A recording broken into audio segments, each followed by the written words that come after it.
What? I said my chairs are so comfortable, like that one there. And I don't know. I got all sorts of memories around here. What the hell do I have to go out? Good memories, huh? Yep. All right. Now this was added on in about 1972. Yeah. Why'd you do it? Well, your mother had a good idea. Because this should be part of the balcony, in the backyard. Yeah? And that was finished where she took off, which is great. Yeah, but didn't you need more room? Isn't that why you did it? No, she wanted to entertain. Yeah, but what do you like about the house, though? Oh, I don't know. It's comfortable. It's paid for. Paid for? Yeah, I don't owe a cent on it. Oh, that's fantastic, man. You know what I liked so much about growing up in this house is when you walk outside, you have a view of Beckworth Peak. Yeah, yeah. That's a great thing. Or I can see it from here. Well, no, Let's see. You can. Sure. Yeah, go look and see. You can see Beckworth Peak, huh? Yeah. Oh, yeah. There it is. See, that's an oak tree a skinny oak tree, and it's beginning to develop now. Oh, yeah? Yeah, look at it. What, the oak tree outside? Yeah, there in back. See it? It's beginning, and this tree over over wow. here. Look at that. That's really coming. What's that, acacia? No, it's just like a locust tree. Oh, it's a locust. That's right. Okay. All right. Yeah, you do. You have an oak tree out there. Is it black oak or live oak? I don't know. It's not the California oak. You know, the broad one. This is just a tall one. Yeah, it's probably more like a live oak. It's not going to be a black. If I could find someone that knew what the hell they were doing, why, I'd have it shaped. Like this one, I shaped myself. And it's really showing up great. Oh, I learned on one of my trees one year that I cut on it when I didn't know what I was doing. Yeah. And it suffered the next year. It was an apple tree, and I didn't prune it right, and I had a really bad harvest the next year. Yeah. So the year after that, you know, I looked up on the computer how to prune. Yeah. You know, Googled it and did a pruning. Lot better job. Yeah. But so, Hey, all right. So let me ask you, what is some of your most fondest memories? What, here? In the room or what? When you think back on your life, what's some of your fondest memories? I'm trying to think.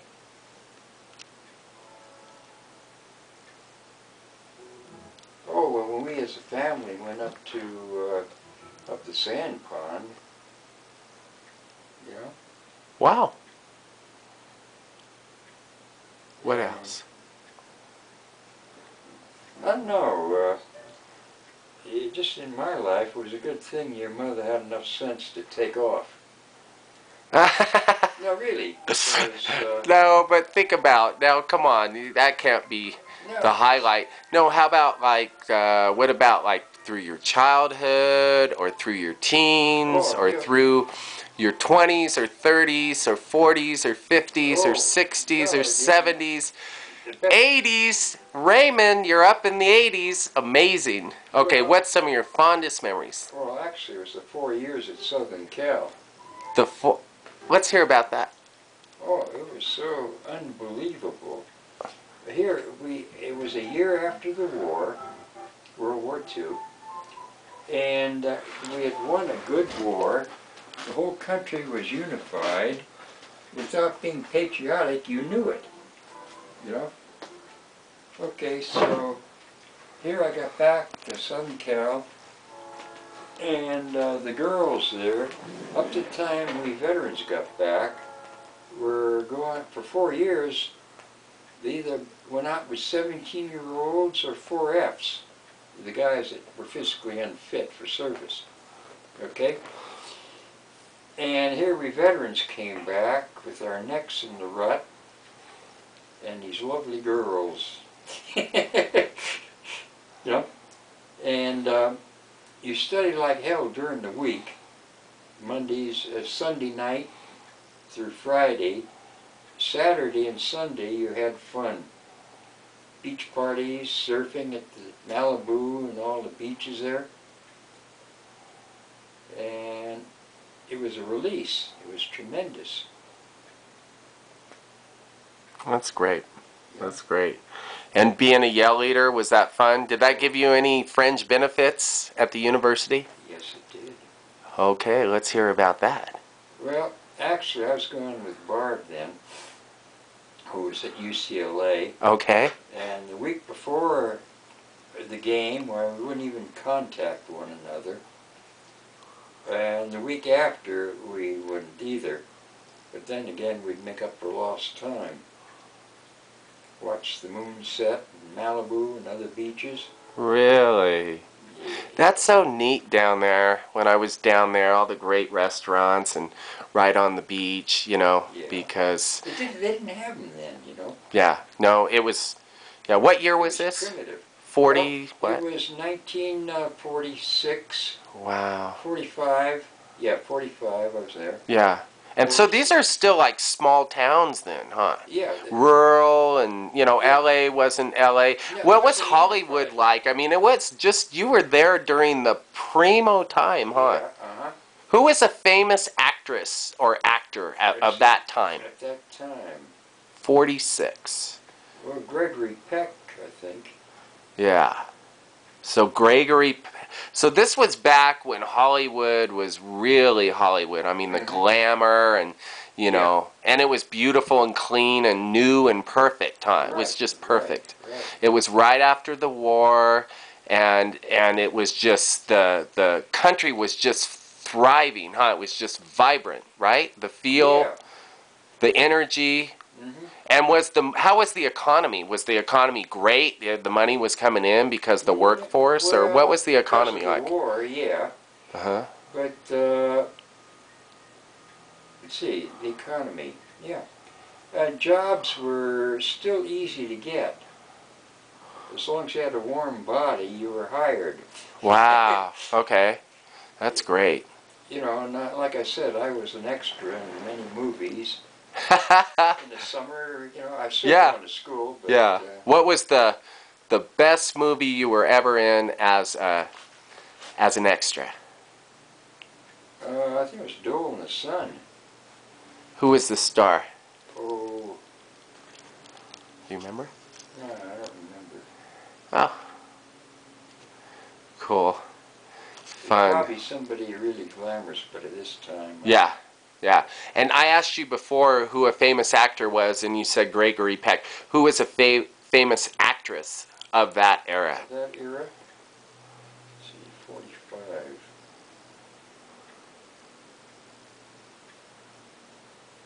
I don't know, they didn't have many glamorous actors. They had horrible movies like,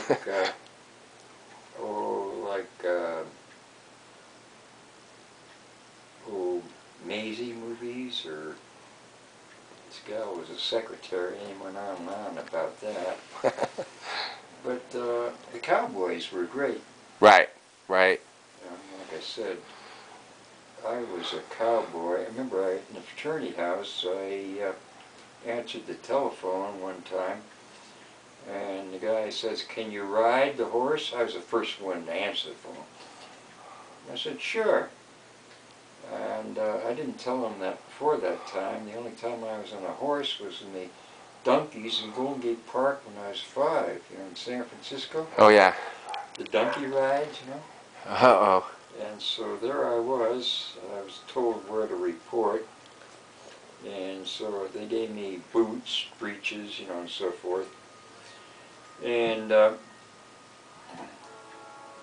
in one scene there, we were supposed to, about 30 or 40 of us horsemen, were supposed to ride down the hill, steep hill, to stop the railroad from entering our property, you know, our property. And I got on the horse and I was holding on to the pommel of the saddle and my hat. Instead of coming down, shooting the 44, bang, bang like this and waving the hat, why there I was, holding on to my hat. Oh, geez. Funny. Some Chinese cowboy, they didn't have them in those days, he ran across my front of me, yeah. and he stumbled in a, what do they call those holes? A rut, like a Yeah. bog, a rut, Yeah, a like an golfer angle. hole. Yeah, a burrowing hole.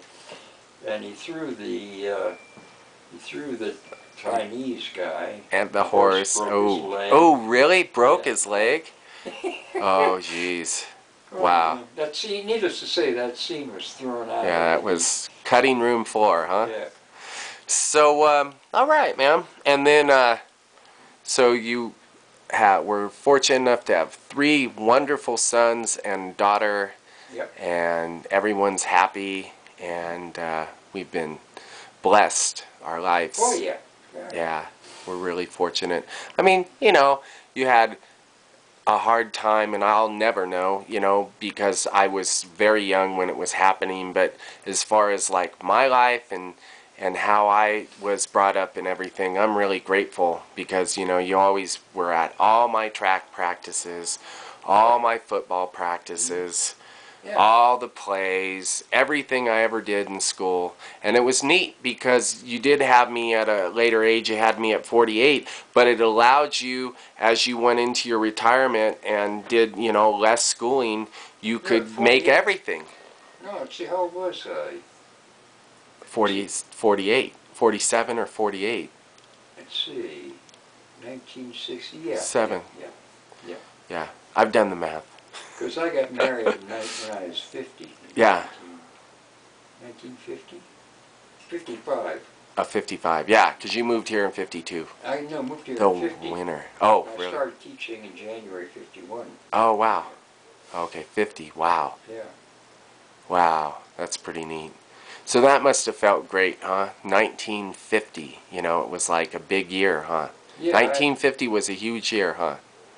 Yeah. Because anytime it's like... I got my teaching credential. Yeah? And came up here at Christmas 1950. Oh, cool. Yeah. Oh, that's nice, man. No, I enjoyed my life up here. Yeah. Yeah.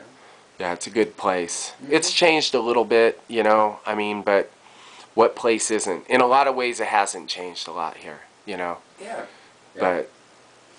Hey, when we first moved up here, why, the street wasn't paved. It was just clay. Yeah. Is that right? Yeah. Oh, shit. They didn't pave the streets until probably 5-10 years later. Wow. Cool. Yeah. Well, there you go. Interview with Raymond Rhode on June 2nd, 2007. Anything else to say? Yeah, I think my mother must have hated me. She named me Bertram. Funny. Well, right on. Is there anything else you'd like to say from your University of Southern California? Oh. What would they say? Oh, man, those were fantastic years. Yeah. Huh? We did a lot of beach parties. All right. And what's the battle cry at USC? Fight on. Right on, Dad. Fight on.